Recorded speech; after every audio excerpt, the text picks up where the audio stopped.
Assalamualaikum warahmatullahi wabarakatuh. Saya Miftahur Rahmahak, mahasiswi Sistem Informasi Reguler 2018.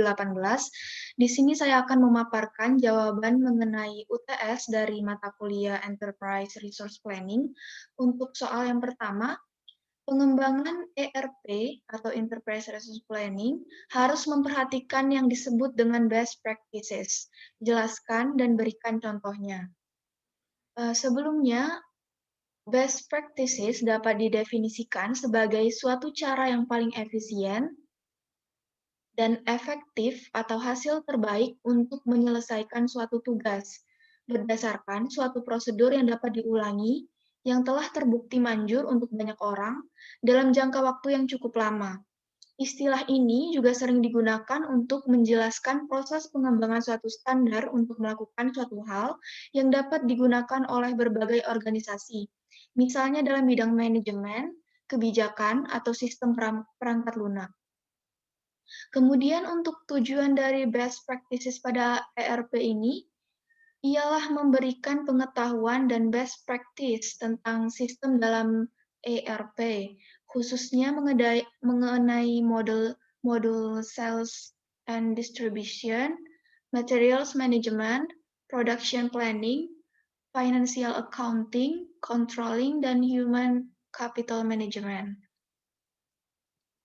Selanjutnya untuk contoh dari best practice in enterprise resource planner, yang pertama, itu merupakan konsep dasar dari ERP itu sendiri. Yang kedua, mengenai persiapan hardware dan software untuk go live pada ERP.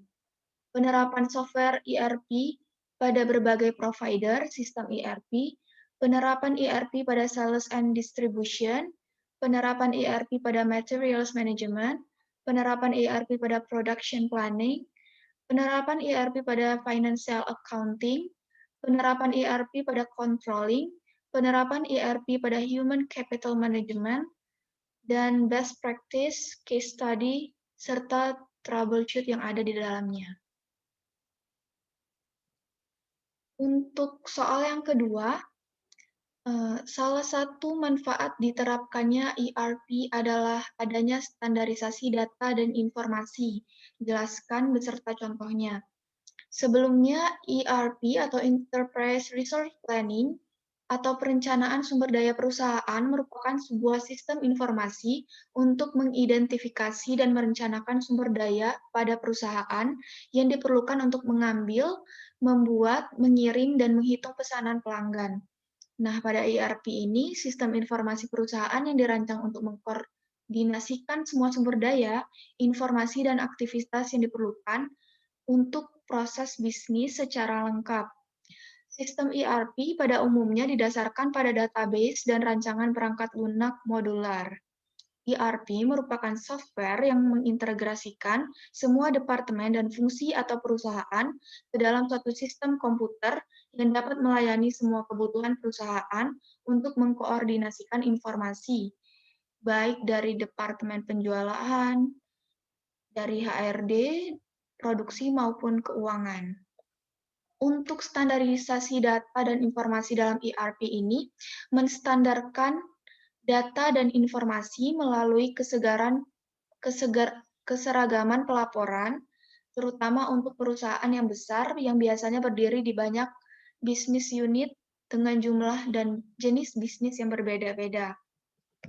Untuk contoh dari standarisasi data dan informasi pada ERP dapat diambil dalam bidang kesehatan, di mana pada bidang kesehatan ini digunakan untuk mengelola data kesehatan yang masih terfragmentasi, data kesehatan yang tersedia tetapi tidak mudah diperoleh, data kesehatan yang tersedia tetapi berbeda format dan belum atau tidak terintegrasi, serta data-data yang sering terjadi duplikasi data di dalamnya. Baiklah, sekian yang dapat saya sampaikan.